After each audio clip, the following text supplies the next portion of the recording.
Depuis des siècles, sa silhouette trapue ponctue les paysages arides du grand sud-ouest marocain. Les chèvres et les chameaux raffolent de ses fruits. L'arganier, c'est l'or vert du Maroc.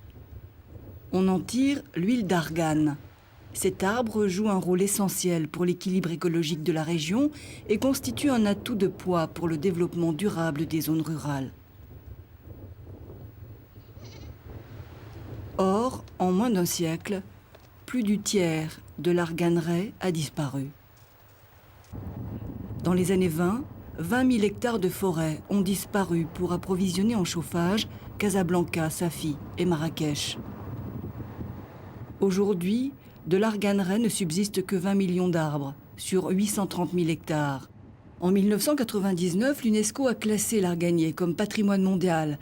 Élément clé de la biodiversité, il forme aussi avec les oasis une ceinture naturelle contre l'avancée du désert. Mais dans des bourgades reculées comme à Italio-Hamou, plus que la protection de la biodiversité et la lutte contre la désertification, c'est l'amélioration de la vie ordinaire qu'on attend de lui. À la coopérative des femmes, ces villageoises comptent sur l'huile d'argane pour sortir de leur isolement.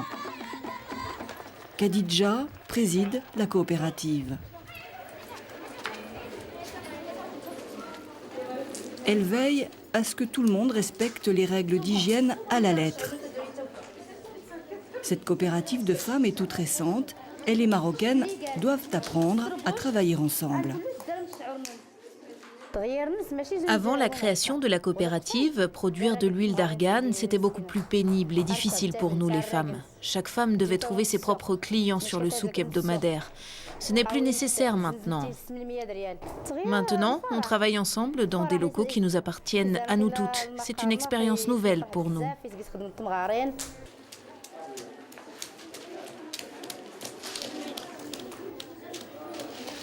Il n'y a pas encore de machine pour concasser les noyaux d'arganier, qui sont très durs. Mais en groupe, on peut parler, chanter, et le travail se fait mieux. Maintenant, dans l'atelier de la coopérative, on sent une vraie motivation et une volonté exceptionnelle. Avant, c'était beaucoup plus morose. Et nous voulons avancer avec ce projet. Nous avons le problème de la sécheresse ici. L'arganier résiste à la sécheresse et l'huile d'argane, c'est la seule ressource que j'ai. Alors j'en attends un prix raisonnable qui corresponde vraiment à mon travail.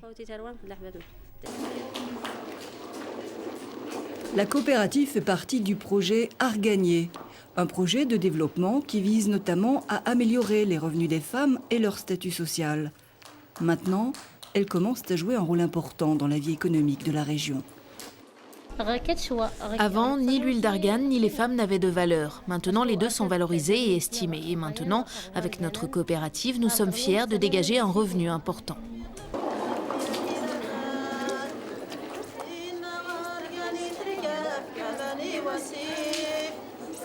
Aujourd'hui, tout le village respecte les arganiers. On ne les coupe plus. Le village protège son trésor.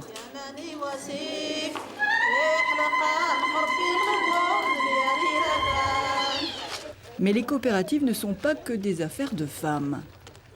Sadiq Idrissi travaille au développement du projet Arganier et les hommes ont leur rôle à jouer. 42 coopératives ont déjà été constituées, ce qui représente 2000 femmes.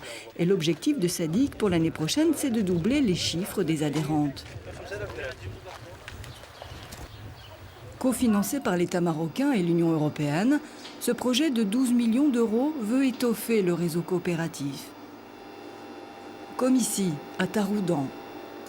Avec 5 autres coopératives de la région, les femmes d'Aïtalio-Hamou y ont monté un groupement d'intérêt économique.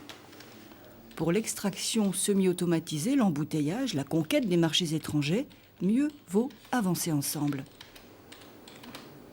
Une seule coopérative ne peut pas commercialiser l'huile d'argane. C'est pour cela qu'ils ont créé un groupement d'intérêt économique pour se regrouper et pour valoriser l'huile d'argane. Sadiq Idrissi se rend aujourd'hui à Belfast, beaucoup plus au sud, à la lisière des dunes de sable. L'enjeu ici, c'est de combattre l'avancée du désert.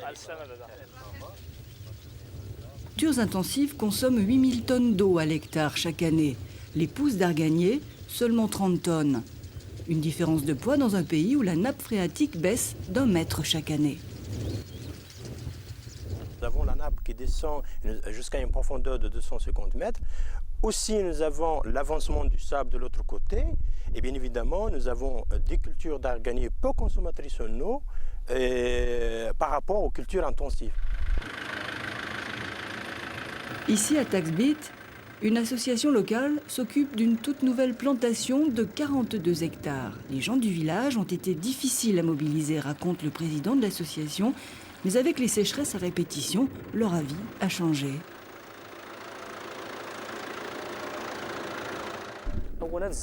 Premièrement, la culture du blé n'est plus aussi lucrative que dans le passé.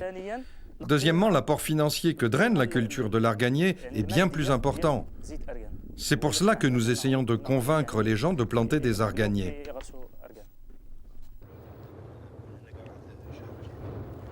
Portant sur 5 ans, le projet arganier prévoit la plantation de plus de 40 000 arbres sur 200 hectares.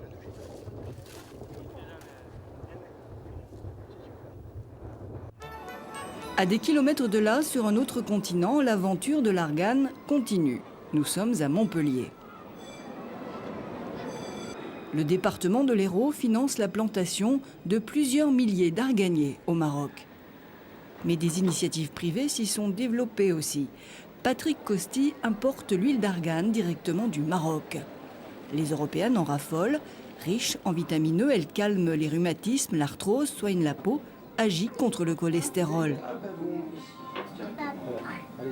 Ici, les arbres, c'est une histoire de famille. Les parents de Patrick cultivaient des pommiers en Normandie et les parents de Fatima ont des arganiers au Maroc. L'argane les a rapprochés.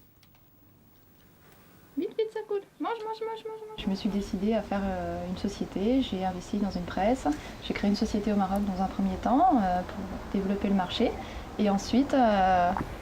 Ensuite, je suis arrivé, moi, pour développer la France, commercialiser donc l'huile d'argan. On s'est aperçu qu'il y a un gros boom depuis ces 3 dernières années de 30%. Notre but, en fait, c'est mettre en place une mini-coopérative, une sorte de coopérative, pour faire travailler un maximum de personnes. Les massages à l'huile d'argane sont en plus dynamisants. Fatima déborde d'idées dans le village de ses parents au Maroc. La jeune femme veut installer une éolienne et développer l'écotourisme rural.